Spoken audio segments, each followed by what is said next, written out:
welcome to our daily vlog.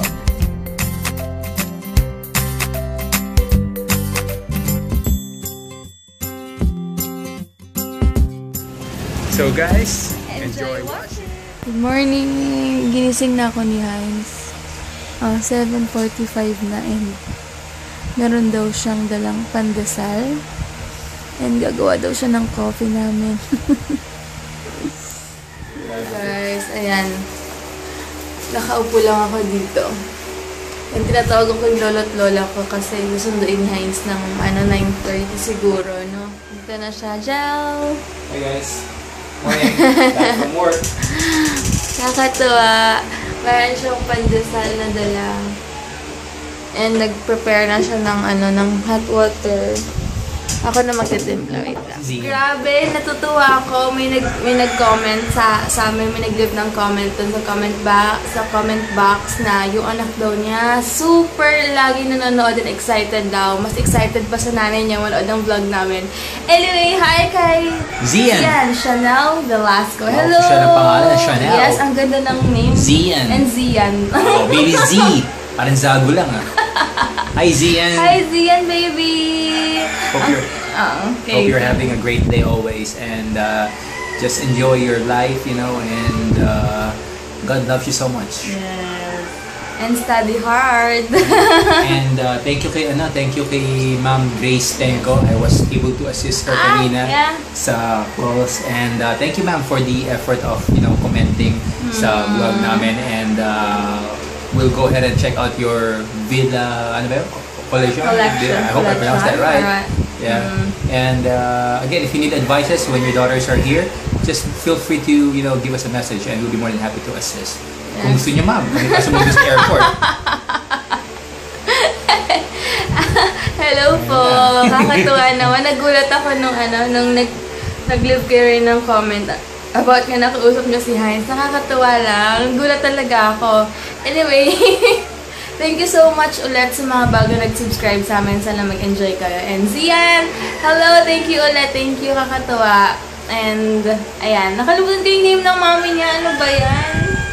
Di ba, next vlog ko na lang or later, get ko yung mami mo kasi nakafocus ako sa Zian na name. Zian Chanel Velasco. Ayan. Sige guys. Maliligo yata sa Heinz kasi naiinitan siya. Init na init siya kasi nakulog nga pag morning pero pag Hindi, mas kagabi iba. Maski sa office, kulog talaga. Parang init. Ayan. Kaya liligo na. Siguro liligo na rin ako kasi magluluto muna ako magsasain. Depende kasi napupunta yung lolo't lola ko. Aga pa rin. Saturday na! Woo! Kaya lang may pasok si Heinz bukas. So, after church, siguro matutulog na siya kasi nga nag-split off sila dahil meron, sa Thursday merong Thanksgiving. So, yun. Sayang. Pero okay lang, ganun talaga. Wala tayo magagawa. And, di ko masagot agad yung mga comment nyo kasi hey guys, super bagal talaga ng internet. Ito yung typical husband, no? Ayan. Look. Hole in my sock! Ewan ko bakit ganyan. Hindi siya bumibili ng niya. Okay lang yung aircon, no, guys? Di ba may bago ka namang socks? Bakit hindi mo ginagamit yun? Ayoko gamitin mas okay ka. Ang weird talaga itong lalaking to. Mas gusto na yung mga butas-butas. Kaya parang, ewan ko ba?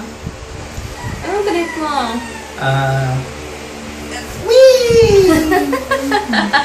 Sige guys, later na lang. So guys, 9:15 na. Baka 9:30 susunduin niya sa lolo't lola ko. Tapos ba? Wait lang. Ayan, takot ka yung buhok ko. Ang gulo. Tapos baka mamaya magsisimba na kami 7 PM kasi bukas may pasok si Heinz. Sabi ko ngayon na kami magsimba kasi nga since may pasok siya bukas, syempre baka mapagod siya, diba? Pwede naman ngayon. Kaya, ayun, para bukas magpahinga na lang din siya. May time pa siyang matulog, diba? Kaya, tingnan natin. Bahala na. Nagsaing na ako and magpiprito na ako ng yung binigay ni mama na parang hipon na para siyang way! Ano bang tawag dito? Giniling na hipon.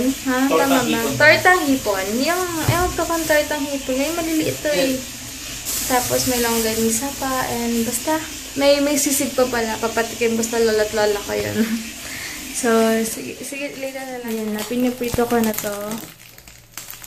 Masarap to. Favorite ko. Maliliit na hipon. Ano pang tawag dito? Hindi ko alam eh. Basta maliliit siya na hipon. Tapos parang tinatorta. Basta alam niyo naman yan guys kung anong tawag siya. Excited na ako makapunta dito yung lolo't lola ko. Hello! Sinundo na ni Heinz yung lolo't lola ko. Sabi ko maliligo na muna ako. Sabi niya mamaya na lang daw. And pupunta kami ngayon sa pinsan niya later. Kakain kami ng leche flan. Tapos siguro nga sabi ko nga mamaya na kami magsisimba kasi may pasok siya. Ayoko mapagod siya bukas. And then, yun nga, ang tawag naman sabihin ako, nakalimutan ko tuloy. Ano ba to? Ay nako, basta later na nga lang. Yun nga yung sasabihin ko. Sinundo na ni Heinz yung lola at lolo ko. Wala lang, kasi gusto lang namin magkaroon ng time sa kanila. Kasi lalo na ngayon alam kong malungkot sila. Kasi nga, wala na ako sa bahay namin. And kapag tumatawag ako sa kanila every other day, tuwang-tuwa talaga sila. Maririnig mo yung boses sila na tuwang-tuwa na kausap nila ako. Ganon siguro talaga. Nakakamiss din syempre, kaya lang wala kaming choice. Kailangan talaga namin bumukod, 'di ba? Ayaw namin yung, alam niyo na, para kahit anong gawin namin, ano oras namin gustong umuwi, matulog, pagising, or what, walang pakialamanan, yung ganon. Kaya talagang pinilit din talaga namin magbukod talaga. And thank God, dahil si Heinz talaga super responsible sa mga, sa mga ganyang bagay. So, yun lang. And mamaya, baka, yun nga sabi ko sa inyo, magsisimba na kami later. Para bukas pahinga na lang and dood-dood lang ng movie or what, diba? Para makapagpahinga rin si Heinz kasi kailangan niya rin ng pahinga. So, ano na ba? 10:30 pa lang aga. Naantay ko lang sila. Grabe. Medyo mainit ngayon. Paggabi malamig na. Ewan ko ba. Anyway, sige, later na lang. Ito na sila. Asan na ba sila? Yan. Tara! Lola ko. Kakatawag lang ng Mandawi Foam. Sa Thursday daw nila i-deliver yung kama namin. Yay! Excited na ako. Tama-tama, Thursday walang pasok si Heinz. Kaya makakapag-deliver din sila dito. And may kasama ako. Tapos maliligo na ako ngayon. Mag-aayos na rin ako. Haggard na ang peg. Ganito pala pag, may sariling bahay. I mean, may bahay ka. Haggard-haggardan lagi. Kaya liligo na ako, 11:10 na. Nakaayos na ako. Si Heinz ang inaantay ko. Lolo't lola ko nasa kwarto, nagpapalamig. Nanonood ng TV. And then si Heinz naman naliligo na. Inaantay na lang namin siya. Ayan. Nagdala pala ako ng extrang shirt kasi mamaya magsisimba kami. Magpapalit na lang ako. Ayun. And ayaw kasi ng lolo't lola ko may aircon sa car. Good luck naman mamaya, ewan ko lang. Ayan. And nag-leggings lang ako. Leggings lang ako kasi may allergies nga ako sa legs. Hindi pa siya nawawala. May mga marks pa. So, ayoko muna mag-dress or what. Kaya, leggings lang muna ngayon. Yun lang. Ayan, nag-ayos na kami. And since ready na rin, tinali ko muna yung hair ko. Para later, kulot-kulutan siya. Kesa may hangin ngayon. Hindi ko makakagabi. Mas may hangin pa ngayon. Talaga? Paggabi, kulog. Iba eh. Alam ko kahit ganito rin mahangin. Nakakaramdam kasi siya pag medyo mainit and alam niyo yung gano'ng, yung panahon. Kasi pawisin yung, kamay niya. Pag mainit, alam mo, pag sakta lang, hindi. Oo. Oo nga. Pero pag may alam ko Guys, siya na inaantay. Dito na kami sa bahay ng lola ko. Papahinga lang kami. Dito age ako. Papahinga lang kami saglit. Mainit ngayon. And baka mapunta kaming SM Center, magpapa-carwash muna kami, no? Carwash tayo. Magpapa-carwash muna kami kasi sinusulatan na yung kotse namin, ang dumi na. Guys, andito na kami ngayon sa SM Center. Grabe, sa tuwing pupunta ako ngayon dito, lagi ko sinasabi na namimiss ko na to. Nakakamiss kasi talaga. Kala ni Ada, nagsasalamin ako sa cellphone, sabi niya, ginawa mo salamin yung, cellphone mo. Mag-withdraw lang kami dito and bibili kami ng energy drink ni Heinz. Grabe, sobrang Makeup ko pala gamit ko is HBC ngayon. Tapos pencil ang kilay ko. Ay, later na nga lang masyado kung napagod kasi pataas nila. Nakita niyo ba? Ay, malabo. Sayang. Malabo. Makita. Ito may mask ko. ni Heinz. Hi, Kuya. The video to. Sige, type mo. Ayan. Sige, subscribe ka. Si Kuya Oyo. Hello. Kita kami sa SM Soft Ice Cream 16. Thank you.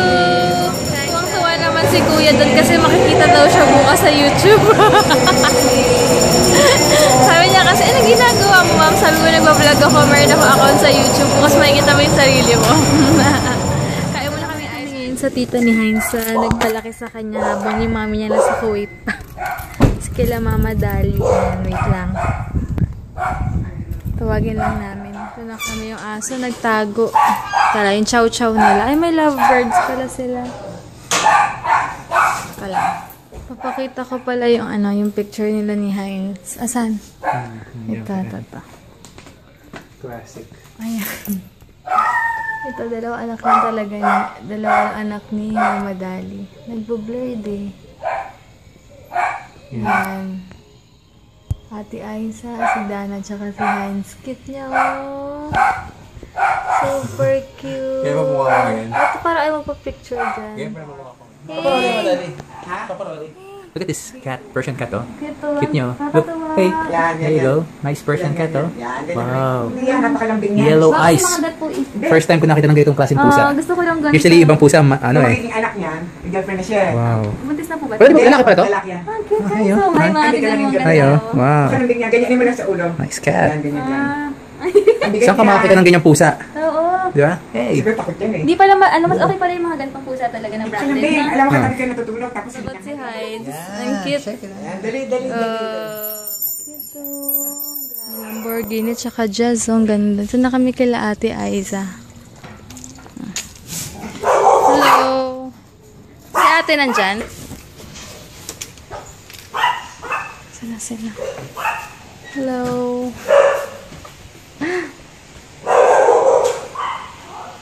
Hi, ate! Hello, guys. Binigyan pala ako ni Ate Aiza ng ano ba itong binigay niya sa akin? Ito. Binigyan niya ako nito. Ayan. Infinite Foundation. And ginamit ko yung lips niya. Ayan siya. Ayan sila. Ayan si ate. Tsaka si... Ayan. Nahihiya. Kagigising lang kasi niya. And my pauwi na kami. And si Aaron. Our pilot. This is our future pilot. Ay. Ginamit ko yung lipstick niya super red. And ginamit niya yung collection ko na lipstick. Ayan. Oh, parang, ay, galit na galit oh. Hala. Dito naman kami kailangan. Hello guys! Nasa festival mall na kami. 5 minutes na lang. Na-late kami kasi hirap ng parking. Grabe, sobrang daming tao. Nagmadali. Wala na akong time mag-retouch. Kaya papunta na kami sa church. Huwag na nakilala niya ako kasi nagpalit ako ng shirt. Shirt ba tawag dito? Coolajou. Sige guys, lakad na kami. Lapad na kami. Mabot kami guys.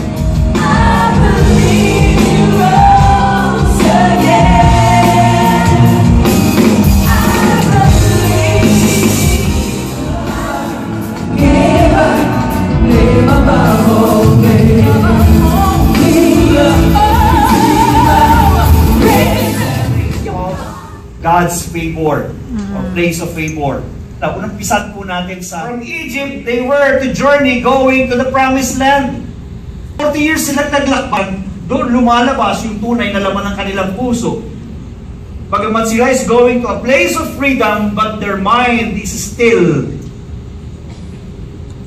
having a mindset of being a slave. Kaya nung nasa gitna sila, nung nakaranas na sila ng gutom, nagrereklamo sila, binigyan sila ng mana. Tapos nagreklamo pa rin sila, ba't puro mana, wala man lang karne. Binigyan sila ng quail egg, nag-enjoy sila para season, tapos reklamo na naman.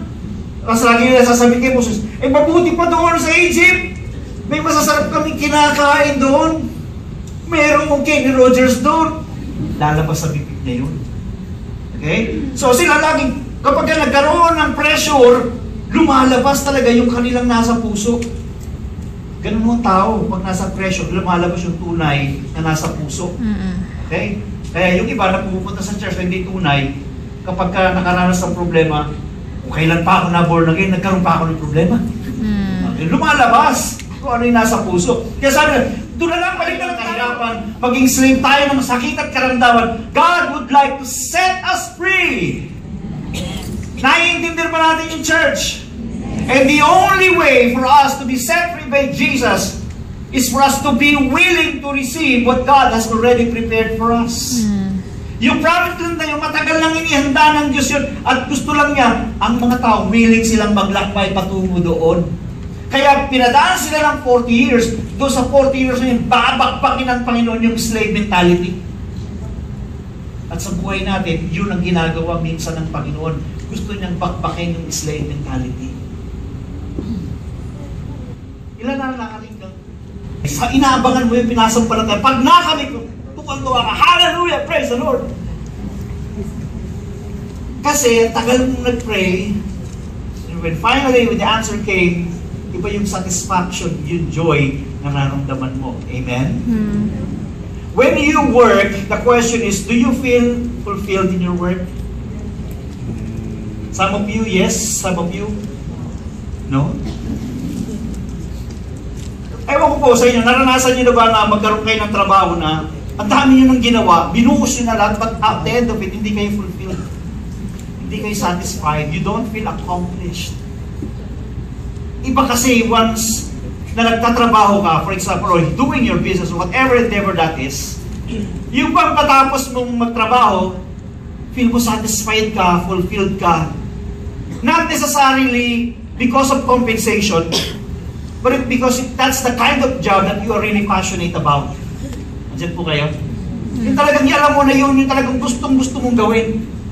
Ano man ang think po about? Because God has called me to preach. Every time after ko mag-preach, regardless of whether I hear something or I won't hear something, I'm talking about praise. Bisa may magsalita sa nag-bless kami sa preaching mo. Bisa mo wala, but it doesn't make any difference at all. Why? Because this is what I love doing in my life because God has placed me here.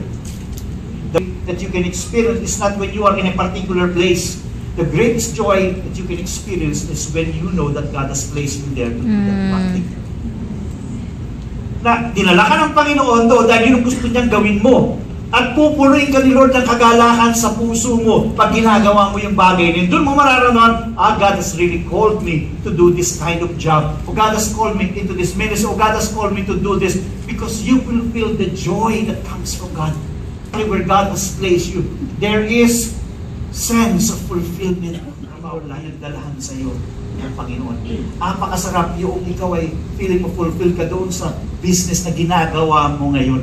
Or whatever endeavor that is, ikaw man ay part ng isang charitable institution, part ka man ng any ministry or any organization, hindi dahil sa pera natatanggap mo. Just like iba nagtataka, paano kayo nagiging masaya yung mga missionaries? Nire-risk nila yung kanilang buhay. Hindi nyo maintindihan sila dahil hindi kayo missionary. Pero sa mga missionaries, overflowing yung joy sa kanilang puso. Kahit iniisip nila na anytime pwede silang mahuli sa mission field. But the joy is so much overwhelming na kahit alam nilang may risk, they won't care. Sino sa inyo nakasubok nagtatrabaho kayo pero parang hindi kayo productive? Naranasan nyo na ba yun? Ibang lahat ng gawin nyo parang laging may sablay. Laging palpak. Ginagawa ko naman yung best ko. Bakit parang nangyayari? Now, sabi sa verse ng for you to be fruitful, gusto ng Panginoon na maranasan ninyo yung fullest potential ng inyong buhay. God has given you the ability. But God would like to maximize that ability and would like to bring out the best in you. Amen. Isn't it wonderful that when you are working, nakikita mo na dadagdagan pa yung kaalaman mo? And the more you grow in your work, lalo kang ginagana, lalo kang nai-inspire. Amen? Dahil nakita mo, ginamit ng Lord yung boss mo to motivate ka, binibigyan ka ng mga challenges na beyond your ability or not within your ability, pero nakaka-respond ka kasi meron ulan sa langit na nagdidilig ng kakayanan mo. Tama. Amen? Amen. At siya rin ang nagdidilig ng mga bagay na ginagawa mo. Halimbawa, salesman ka. Minsan mahirap magbenta sa panahon ito. Di ba? Kailangan mo, magaling ka rin mo. Magboka. Magaling kang magdaldal. Okay? But nakikita mo, si Lord na mismo nagdadala ng kliyente sa'yo. At matatabang isda ang dinadala niya, hindi Correct. matatabang isda ang dinadala ng Panginoon. Hindi mo na kontrol yun. At tanong ko, kayo ba kontrolado ninyo ang ulan? No. Hindi, si Lord na makakagawa nun, kahit meron tayong tinatawag na artificial, oh, yun nga. May nilalagay silang chemical doon sa ulam para umulan. Pero hindi po natural yun, very limited yun. And it would take so much effort and expenses. Alam, may mga helicopter ka pa. Pero yung ulan na mismo pauulanin ng Panginoon, dahil agricultural nation nga sila, dahil nakadepende sa kanilang pananim, sa tubig, sa mga balon, dahil yung mga hayop iinom, lahat po yan nakagaling sa langit yung ulan. At hindi na kailangan igibin yung ulan, kusang binabagsak ng Panginoon. Isn't it wonderful? Yeah. Na yung ulan ng... But God is blessing the works of your hands and becoming more productive. At hindi lamang ikaw productive, lumalago ka pa doon sa klase ng trabaho na binibigay sa'yo. Nadadagdagan yung ability mo. Andyan po kayo. Nadadagdagan yung competence mo. One time I have, but you have to demonstrate your obedience still to God. Hindi mo gusto yung trabaho, pabalagbag na yung pagtatrabaho mo. Hindi mo gusto yung boss mo, minumura mo yung boss mo pag nakatalikod. Andyan po ba kayo? Yeah. Ito yung bato-bato na ako sa langit. Hindi nangangahulugang hindi mo gusto yung trabaho mo, hindi ka na magiging honest sa trabaho mo. Hindi porket maliit ang pinapasweldo sa iyo at ikaw yung cashier, nanakawan mo yung cashier. Cashier, yung pera. Okay? So, tinitingnan pa rin ng Panginoon paano ka magre-respond in obedience. You may be in the wilderness right now, but that's a place of test. Titingnan ni Lord kung paano mararating yun. Yung pag-stay mo sa wilderness, ikaw ang magdedetermine kung gaano ka katagal dyan o gaano ka kabilis dyan. Depende sa laman ng puso mo. Amen. Yes, it's God's will for you to be fruitful. But remember this, doon sa verse na binasa natin kanina, yung first verse na binasa ko, God, you know what? Magiging madali ang pagsunod. It is a product of your faith. Kapag totoo, yung pagmamahal mo kay Lord, totoo yung pananampalataya mo sa Kanya, the faith that you have in Christ will produce obedience that will lead you to your own place of freedom. Amen. God would like to bring out the best in you. God would like you to be the best that you can be in your work, in your business, or whatever endeavor that is. Ano yung ginagawa nyo ngayon? God would like you to be the best in that area. Kung ikaw ay mekaniko, gusto ni Lord maging the best mekaniko ka. Kung ikaw ay nadalan sa atin ng Panginoon, but we must be willing to obey. Hello, kakatapos lang namin magsimba. And hi kay Arnie Guerrero. Hello! Thank you, Miss Guerrero. Miss ba? Yeah, I don't know if Miss or Mrs. whatever. Basta, hi kay Arnie. Yeah, hi Arnie. Kaya sa kapanibago rin kami nagsimba kasi nga, di ba, may pasok si Heinz bukas. So, gusto ko siya magpahinga rin. And, mahirap kasi. Minimake sure namin na kahit ano pa yan, kahit na you're loaded with work, you're preoccupied with stuff you can't control, you always have to make sure that you have time for God. Bibigyan mo siya lagi ng time. God is asking, just come to think of it, you have time para mag-internet, you have time para mag-work, you have time para kumain, you have time para gumala, you have time to relax, you have time to play and everything. God is asking just for at least maybe 1 or 2 hours of your time. So give that to Him. At least once a week na nga lang, di ba, na 1 hour. It's also feeding for the soul.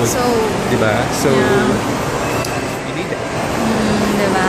Kaya talagang, alam namin busy kami bukas, alanganin talaga kasi nga, biglaan na lang in-announce na may pasok sila bukas. Kaya sabi ko, magsimba na kami ngayon kasi nga, mahirap pa bukas Always have to go ahead and give thanks to Jesus to God for all the blessings that He gave sa atin. We don't deserve the blessings, pero He gave that to us because He loves us. And how can we respond? Just go ahead and worship Him. And obey. obey. Of course. Diba? So, yun lang guys. We just do this because we love Jesus. That's it. Ayan. So, gutom na kami. Kaya, hanap po na kami ng gusto ko ng bonchon. Ewan ko ba? Ikaw na gusto mo.